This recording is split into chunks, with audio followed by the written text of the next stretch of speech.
Namaskar and a very warm welcome. I'm Jyotsna Wahaltandan with you, and you are watching us on our official YouTube channel, that is NCRT Official, and you are watching us on our eVidya channel number 6 to 11. Today we are here with yet another live session of our online training program, that is Digital Wellness, and it is the day 2 of our online training program, and today's topic is factors that impact digital wellness.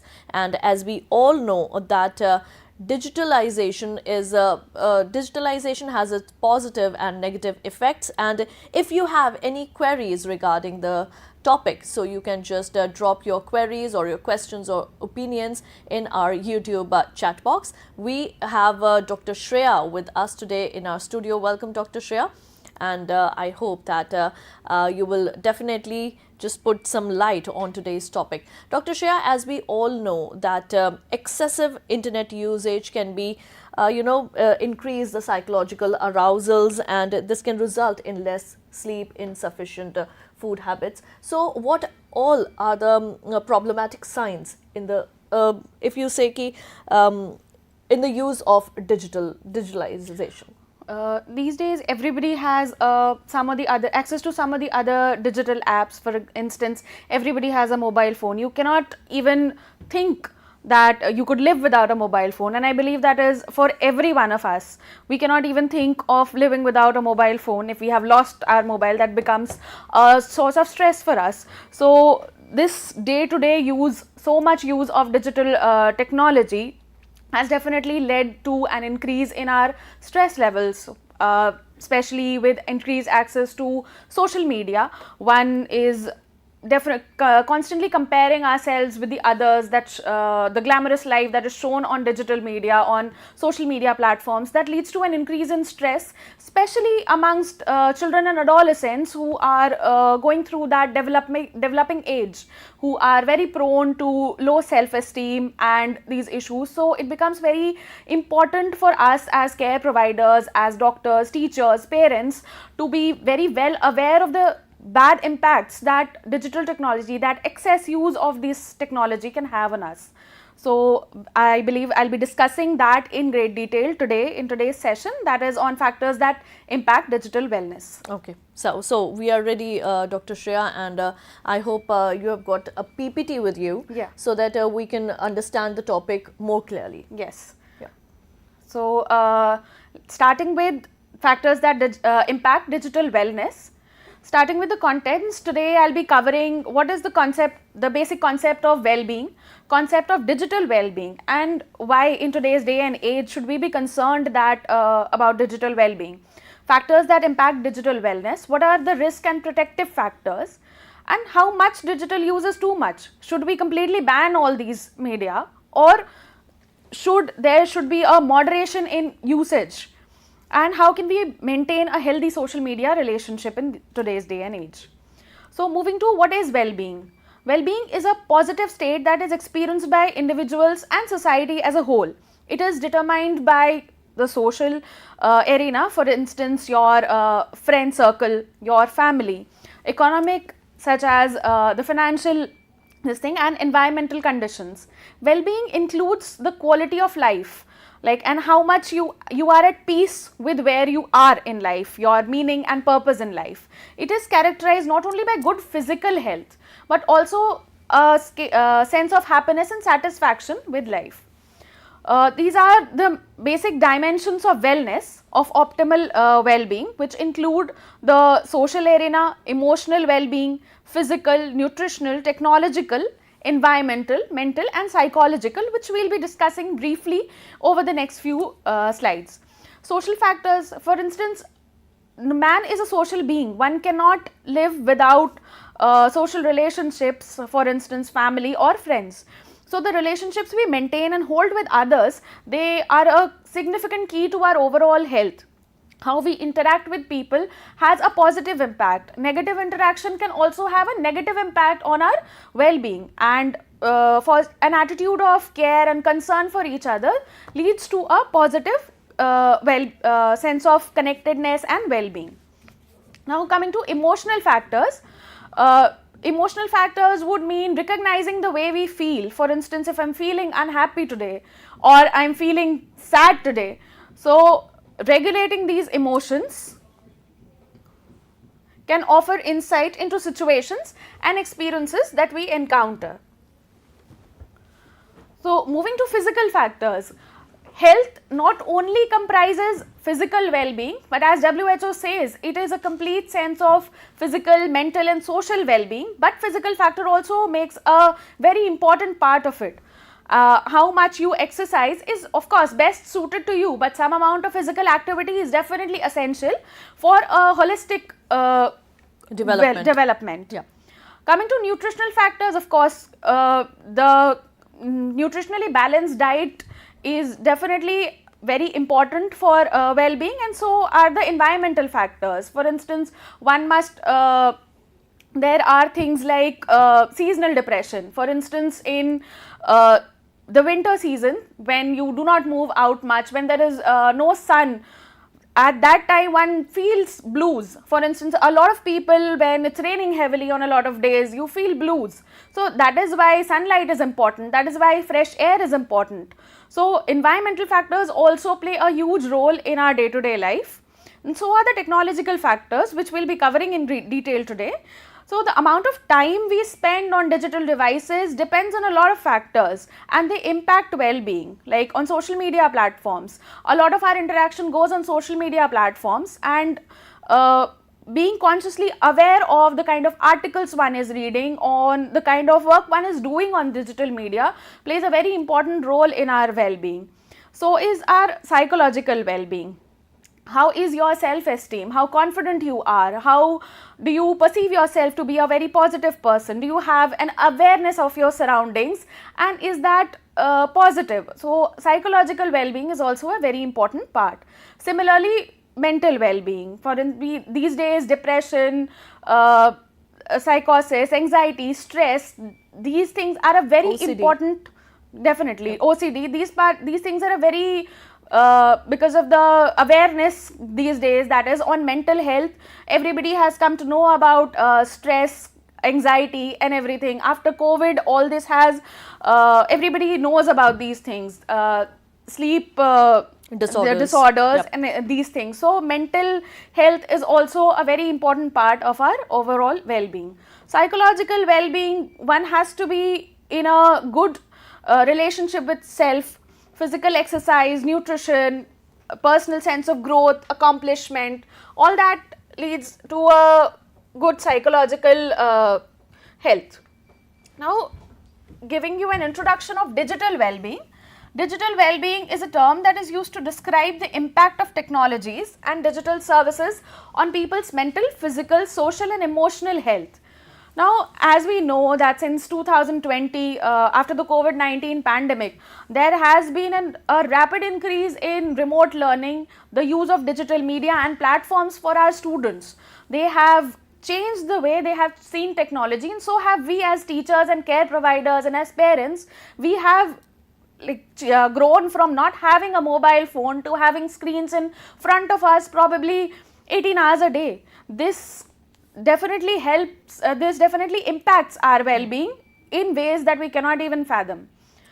Students as well as staff has had to navigate a lot of difficult climate, where we've had to learn how to access YouTube and different platforms, make learning exercises for children so that they can access on their phones and laptops. Now that schools have returned to regular practice, but technology definitely continues to be used more than ever. Students in particular, they can have a very active online life from a very young age. Now everybody has access to iPads because of the rise in online classes. So they have a very active online life, which probably the teachers and parents cannot all the time monitor, and that impacts, of course, sometimes positively if used well. However, it can also impact them negatively. It changes and shapes and impacts their digital well-being. So coming to why should we be concerned? See, a growing proportion of children and adolescents' leisure time is spent with screens, including on smartphones, tablets, gaming consoles and televisions.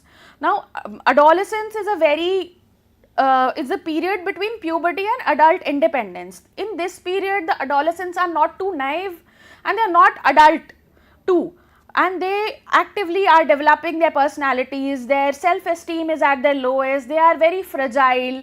At this time, they have this high risk-taking behavior. They crave for independence. However, they cannot be completely independent as well. Their general levels of life satisfaction and self-esteem even drops to the lowest. It is scientifically proven. At the same time, media's use is increasing at the same time, and it reaches its first peak in the late adolescence. That means in the classes maybe 9 to 12th. So adolescents are much more likely than younger children to have their own smartphone, which allows the use of technology, especially unmonitored, in every setting.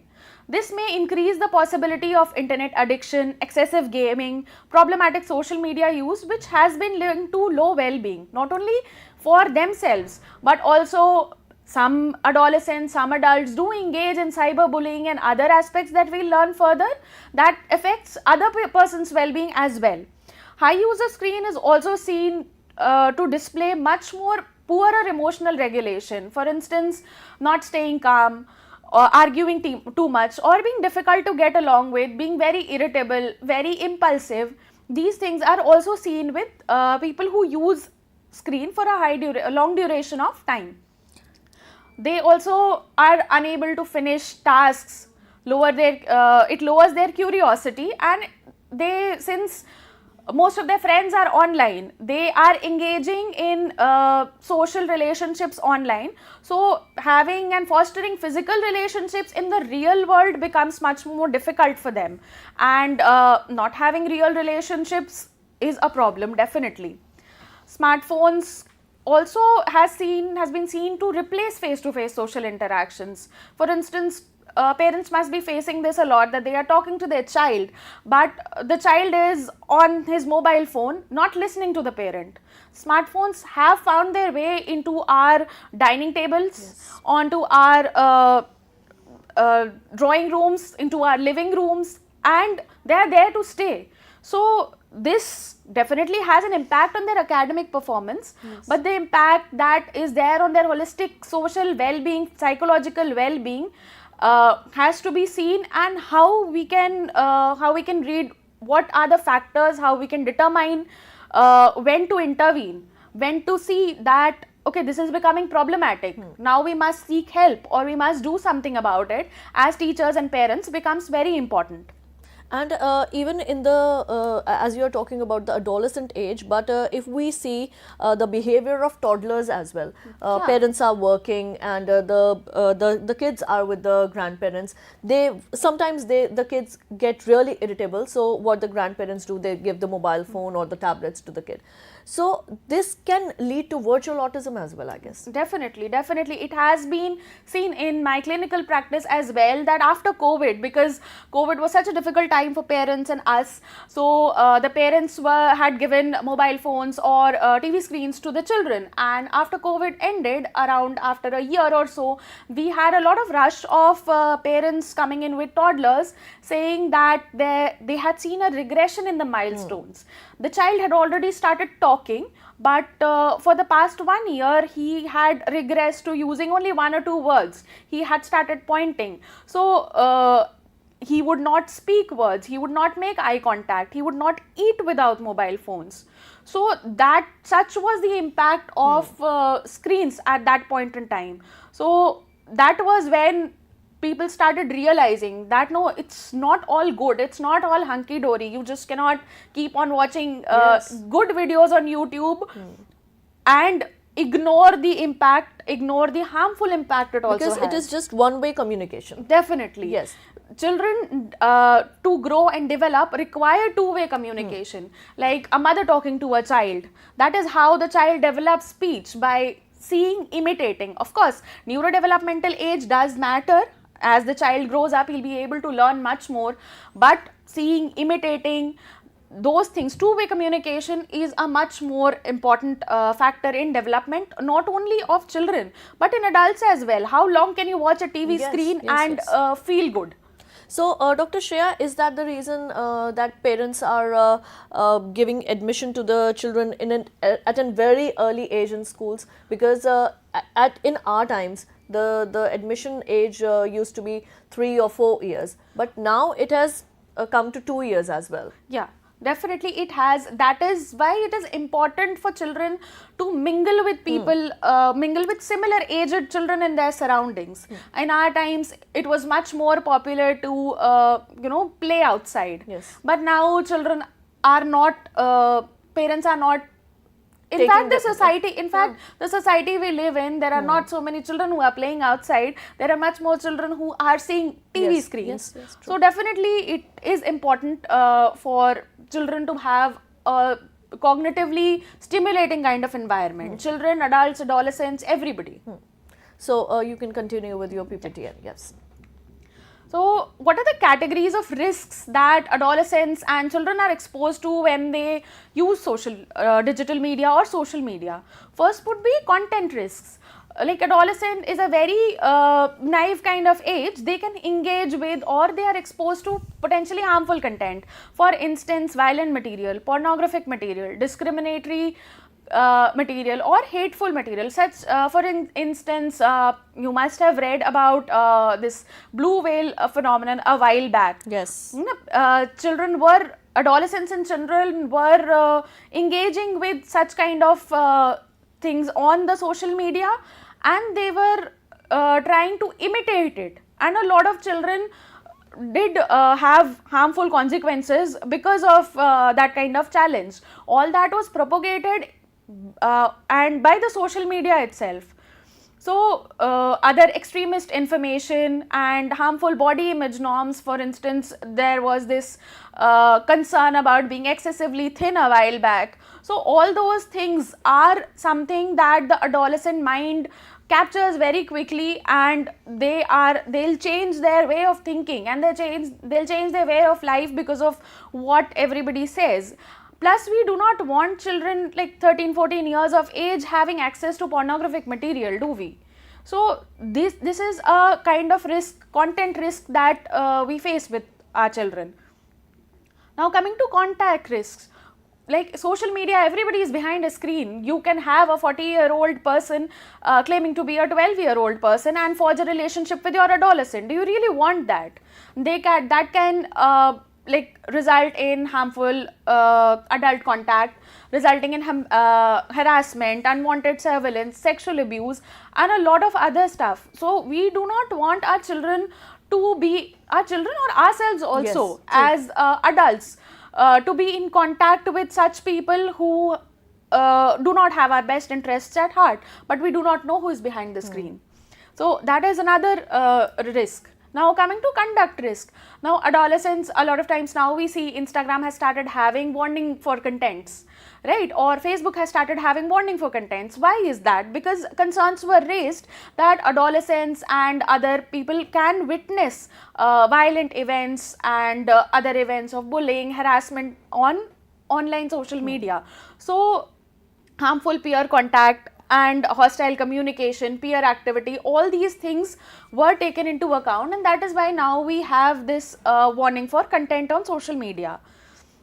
Now, coming to contract risks, adolescents are can be easily exploited too. Harmful contracts such as identity theft, fraud, online scams, anybody can get access to the parents' banking details and everything through adolescents. Adolescents are very easily blackmailed as well.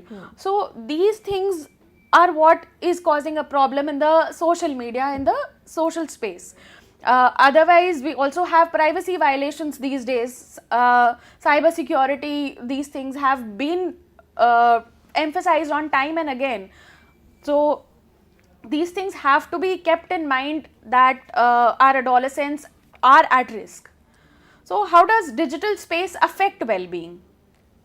So, coming to emotional health, the thing with digital media is that it gives access to so much content, and we actually do so little. We just tend to see each other's lives from a lens they want us to view with. somebody might be struggling with a lot, but he's just showing the hunky-dory good details of their lives. Yes. So we always tend to think that, okay, this person He's did living this the and life that. Yes, he's at living its the best. best Yeah. life of his time. And look at us, I'm at such a bad space. So this gives rise to a lot of negative emotions. It unnecessarily glamorizes the other person's life, and we feel small in front of them. And that is not how we want ourselves to be feeling, not just our children. We also feel the same, that this person was with us and now he's like roaming here and there and doing all these good things. Maybe he's not, maybe he's struggling with something else also, and that part of his life, that person is not showing. So at the same time, online platforms has also enabled people to reach out for help. For instance, during COVID, we utilized video calling, we utilized Facebook, we utilized Instagram to be in touch with the outside world since we were not allowed to go outside. So at that time it really did help, but now that everything is back to normal, we are still stuck in that yes, phase. that has become a habit. Yeah. Yes. That has become a habit, Yes. which is definitely impacting our emotional health.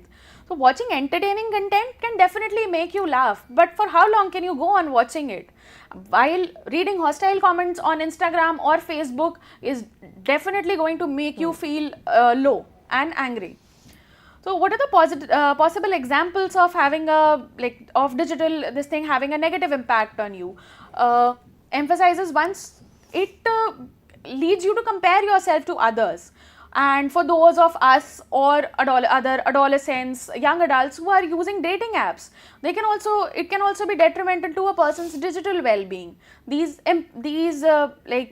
swiping right, swiping left, that definitely impacts your body image and self-esteem, and people are constantly swiping left and right, judging you based just on your looks and nothing else. So it can definitely lead to feelings of insecurity and anxiety.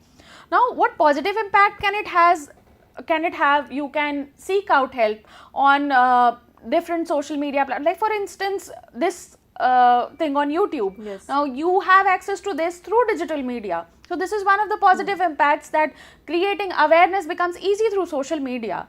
Connecting with other people who are like-minded, it You becomes can reach easier. to the mass. Definitely.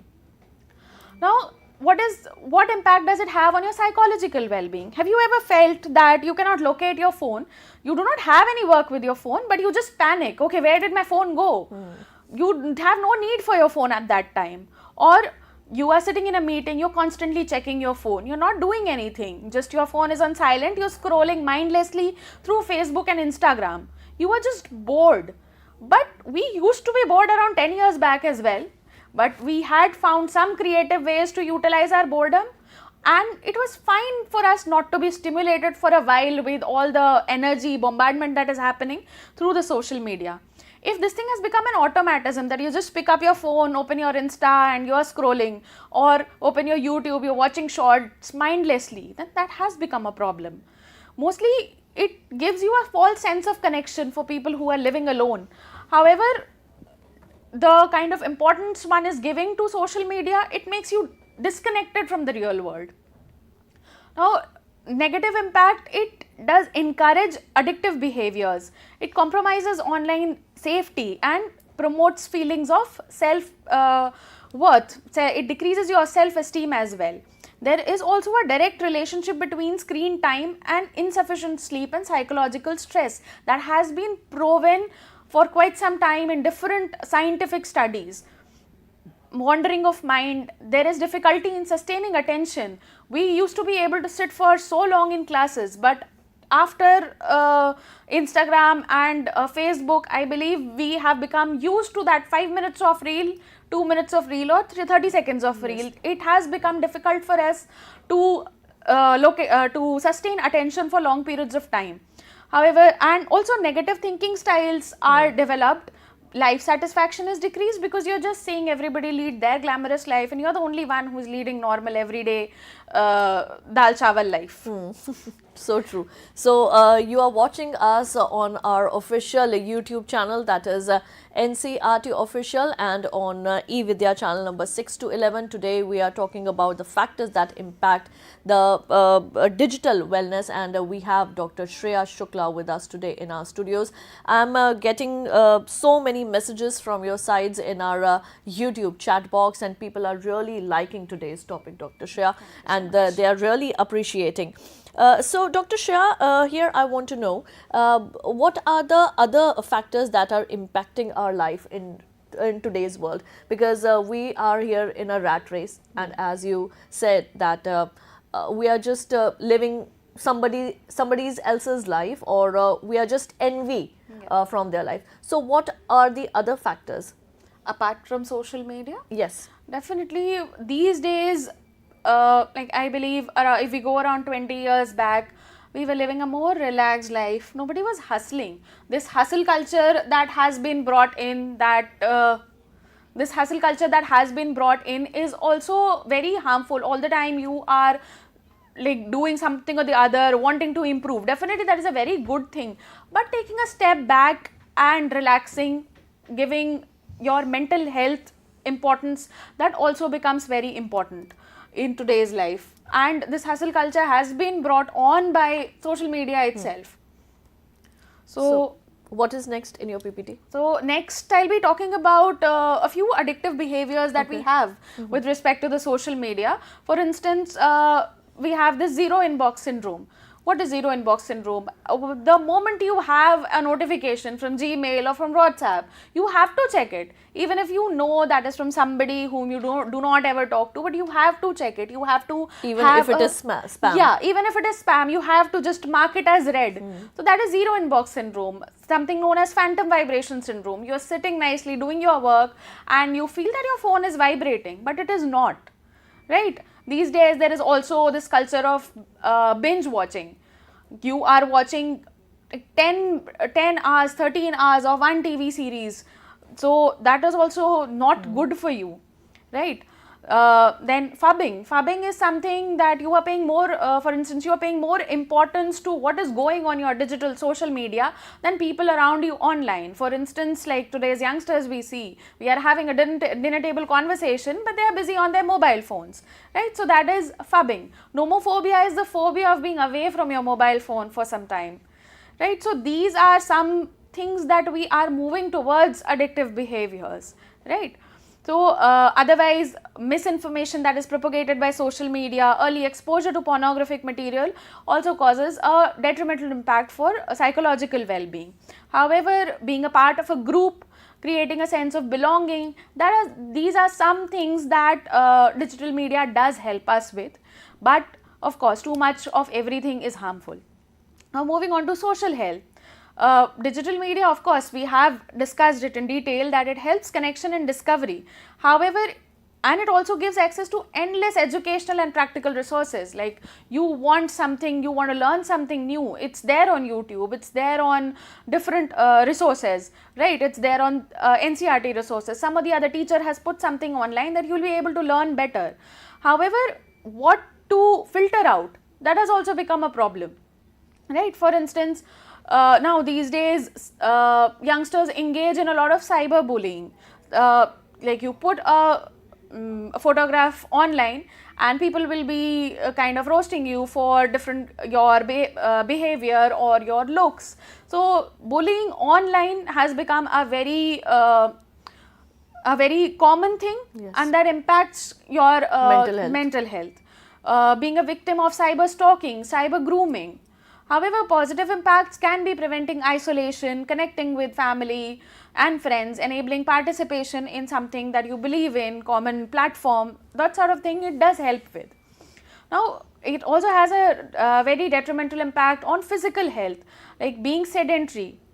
Now you are spending 10 hours in front of the screen, where is the time to go and walk for a while? Right. So earlier we used to have this term, a couch potato. That is what is happening these days. You're sitting in front of the TV, you're sitting in front of your OTT platforms, and in the name of relaxing, you're spending tens of hours in front of that screen. However, we do not know that these screens, the blue light that is emitted by these screens, that has a harmful impact on our eyes. You feel stressed, you feel it causes sleep disturbance, right? It causes your sleep pattern changes, right? Neck pain, the posture, those people who are on who work continuously on laptops, and they have a lot of problems with posture, neck pain, etc. So it does have an impact on your physical health. However, you can use these resources to improve your physical health as well. There are n number of things that are available. There are n number of medical videos and physical health videos that are available. So when should we be concerned? How much is too much? Like, of course, we have talked that it can have positive impact as well. So coming to how much is too much. So like, if you feel symptoms of eye strain, including watering of eyes, redness of eyes, aching, blurred vision, dry eyes, so these are symptoms that you have sat in front of your screen for quite long. Now you should take a break, should go and take a walk. Yes. So second point would be, you are spending more time in communicating with your online friends than you are with friends who are present there, who are your colleagues, who are your work friends or your family. You are ignoring people who are present to be in company of people who are not there, right? So that is a red flag sign. You might also feel anxious when you're not having access to your mobile phone.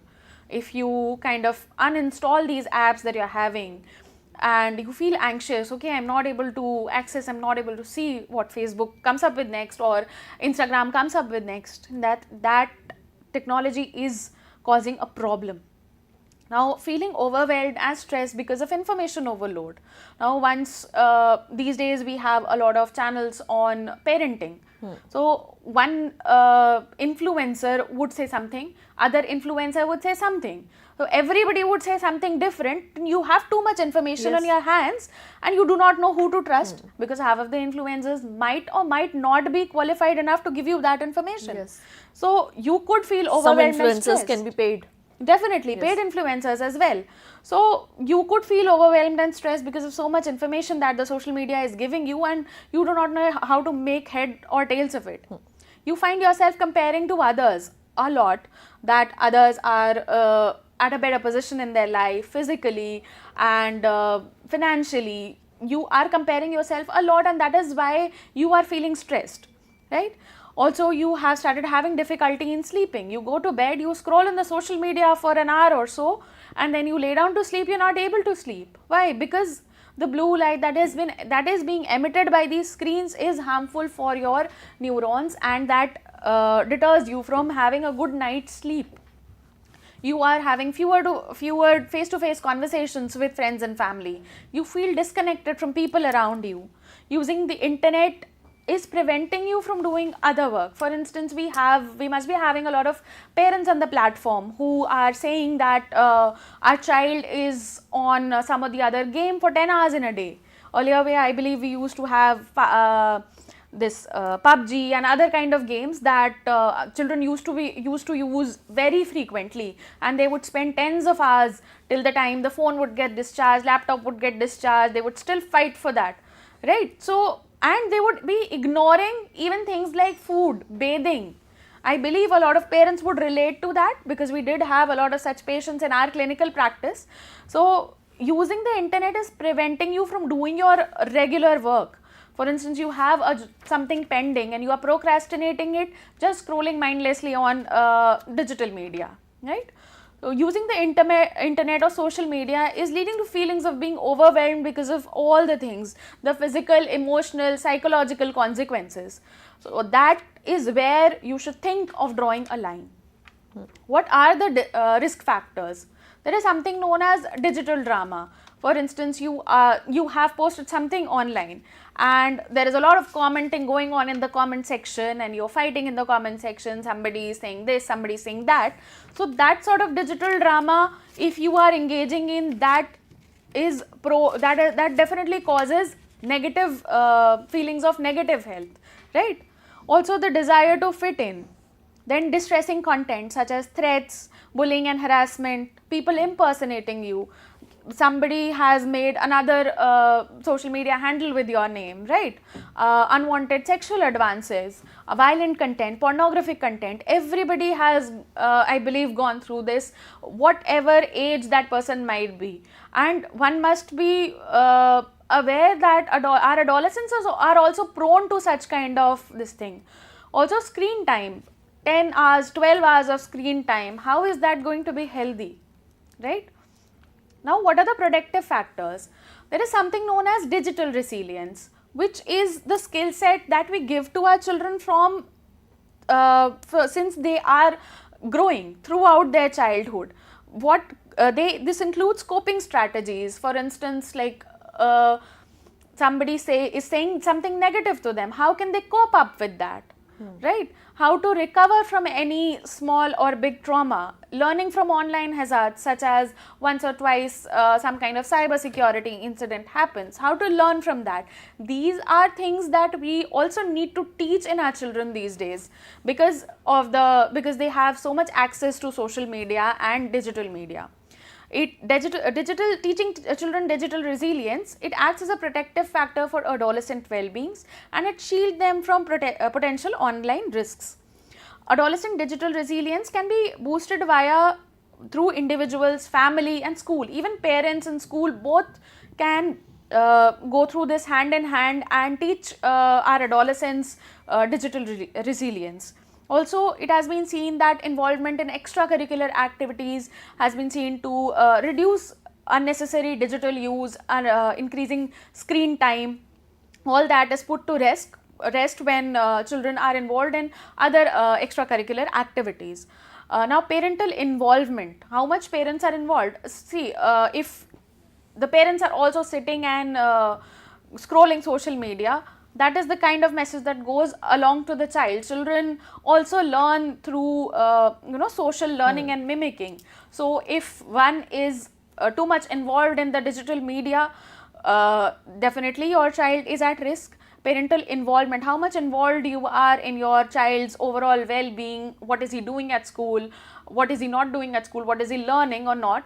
So parental involvement can lead to a better relationship with the digital media. Better quality of family relationships also seem to be associated with less problematic use of the internet. So digital wellness has main 6 pillars.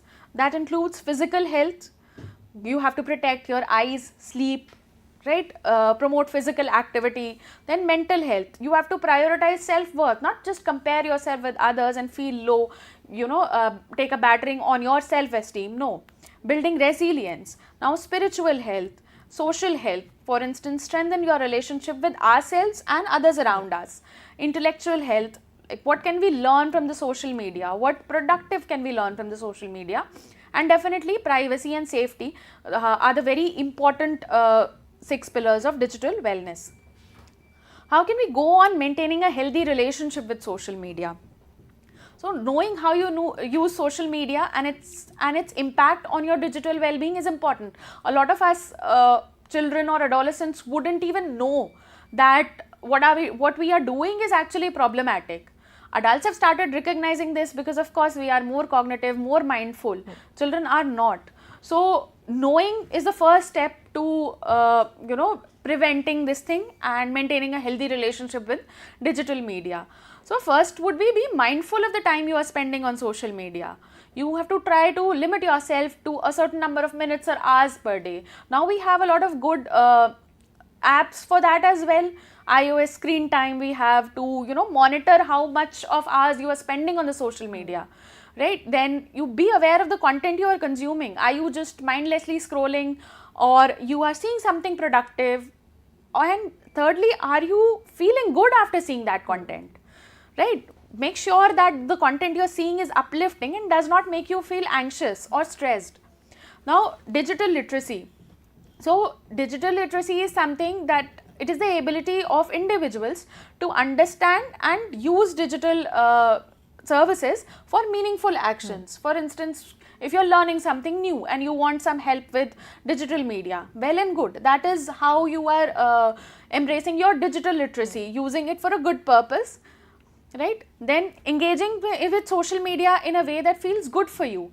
If you are feeling overwhelmed, take some time off. That is what taking time off is known as, these days it's known as digital detox. Take some time off. Detox yourself from this thing that has been consuming your overall time and well-being, right? Also, one has to make sure that one keeps on connecting with people who are offline as well as online. Social media should not encompass all of your life. It should just be a part of your life. It is not the only thing. That is something that all of us need to be mindful of. Also, if we think that it is becoming a problem, talk to someone. Talk to someone. There is help available. Definitely, we have less psychiatrists than we would need, but there is help available. So, talk to a professional if you feel that it is going out of hands. Now, you need help. So, with increased reliance on technology, there also comes an increased need for good digital citizenship. What is good digital citizenship?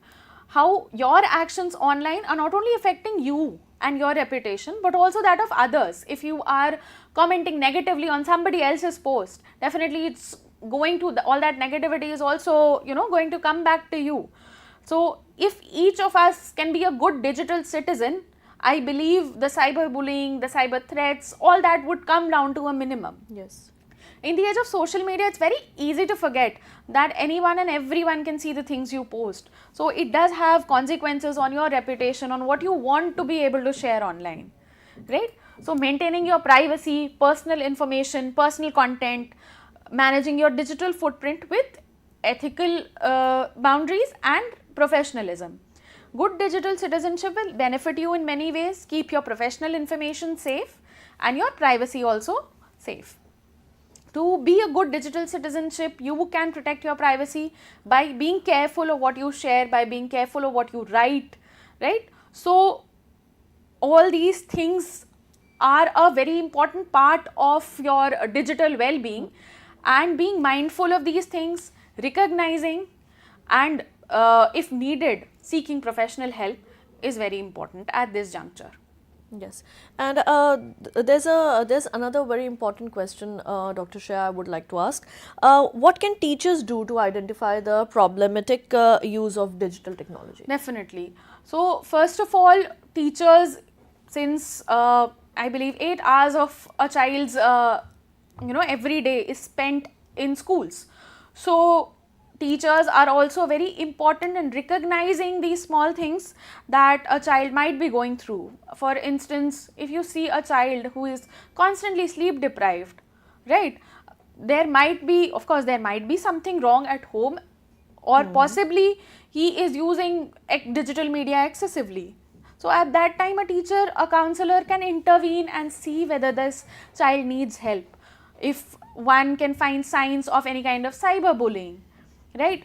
Teachers are sometimes very close to children, so they can be very approachable. So, at that time, intervening, involving the family, if the family is not understanding, making them understand, that is where teachers, come through, or identifying these risk factors and, sending for professional help. So, that is where teachers can help, since the child is in school for around 1/3 of the day. Yes. So, teachers can be a very key role. They can be hands in hand with the professional, with psychiatrists, with medical professionals to help with this kind of stuff. And as schools, what can schools do?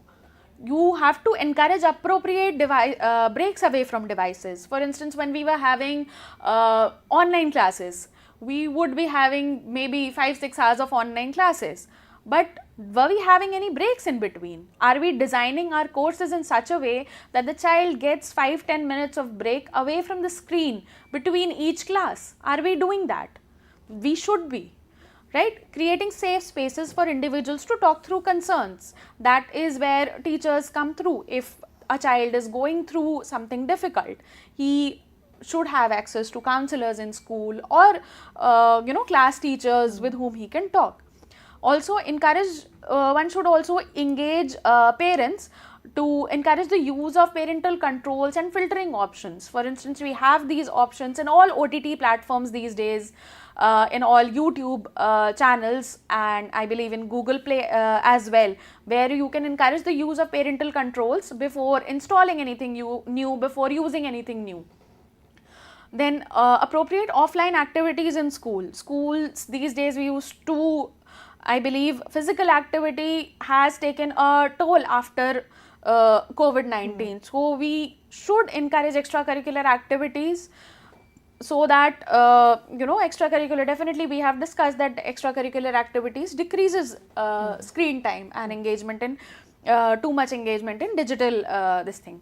Yes. Also, trends, teachers should also be abreast of the popular trends and apps. For instance, we were talking about that blue whale instance that happened a while ago. So teachers can also be aware of what is happening around, so that they can catch these early warning signs that children are talking about doing that stuff. So you can catch it in time and seek help, engage family members as well. Explaining why harmful content, what harmful content is and why is it wrong, not only to adolescents but also to adults, to their parents, that they need to be mindful of what their child is consuming during the day, consuming when they are giving him iPads and phones for regular use. So that would be all from my side. Okay. And what is the role of the parents? Parents also play a very important role in controlling, in rather not controlling, monitoring what children use in digital media platforms. So sometimes the parents give the children iPads and laptops as it is, without any parental guidance. However, one must be mindful of what the child is watching. These days there are pop-up ads that can throw you into a spiral of different cyber security issues, or pornography. There are different pop-up ads on the mobile phone, different games. So the parent has to be mindful of what the child is consuming. The parent also has to set a good example by not engaging in excess media activity himself. If you are constantly on your phone or on your laptop, the child will definitely, through social learning, the child will definitely do the same. He idolizes his parents, yes, and he'll definitely do the same. So you have to set a good example for your child. You have to set limits. You have to be mindful of what he's seeing or what he's not seeing, right? And limit setting also becomes very important after a while, that the child should not use mobile phone or TV for half an hour, for more than half an hour or 45 minutes, or even if school activity is going on social media, then after about 45 to an hour, the person should have a break of 5-10 minutes. That sort of thing the parents can do at their end. And if they see that the child is engaging in behavior that is detrimental, for instance 15 hours of PUBG gaming or 15 hours of online gaming, then definitely this kind of thing needs professional help, and you must seek a psychiatrist's help in such a matter. If the child is refusing to give up his mobile phone or laptops, even after extended periods of use, he's ignoring other activities, for instance talking to you or studies. So definitely you have to bring the child, ask the child and the parents to seek professional help. So that is where the parents come into picture. So this our class, I believe, would tell the parents, the counselors, yes, and teachers how to deal with what we are going through in terms of digital engagement and digital media these days. Yes. So thank you so much, Dr. Shreya, for this informative session, and I really think that this will be really useful for the viewers as well. Thank you so much. So viewers, thank you for pouring your messages in our YouTube chat box, and as I can see, you really liked today's session, and thank you so much for connecting with us. Now, if you want to know about our online training program, that is Digital Wellness, you can go to our website, that is cietncrt.gov.in, and in that you can go to the activities, workshop and training, and after that you just scroll down. Here you can see the program title, Online Training on Digital Wellness. Click on that, and you can see here that we have this online training program from 1st July to 5th July. Today is the second day, and you can watch this program 4 to 5 p.m. On our YouTube channel. So today's topic was factors that impact digital wellness. On 3rd, that is tomorrow, you can we have the topic ensuring physical well-being in digital spaces, and rest of the day for rest of the days we have different topics. Just scroll down, you can just take a look at the program schedule. Today Dr. Shreya was with us. Tomorrow Dr. Dipali Negi, DM Addiction Psychiatry, resident AIMS, New Delhi. She will be taking the session tomorrow. If you want to participate, this is the step 1. Register yourself by clicking the link, or just scan the QR code, and just scroll down. And step 2 is you can watch this program online on a PME Vidya channel number 6 to 12, DD free dish channel 28 to 34, dish TV channel number is given here 2027 to 2033, and GeoTV mobile app, and you can scan the QR code as well. You can take up the online course, you can participate in post assessment, and you can get certified. You can you can attempt the assessment only thrice. If you score 70% and above in the final assessment, you will get a certificate. If you want to give some feedback, you can just click on the link below, or you can just scan the QR code. If you want to reach out to us, training.helpdesk@ciet.nic.in, that is our email ID, or you can just call on 8800440559. That is our number. So viewers, that's all for today, and I would like to say I hope you enjoyed our program. That is really informative. So that's all for today. Let me take your leave. Namaskar.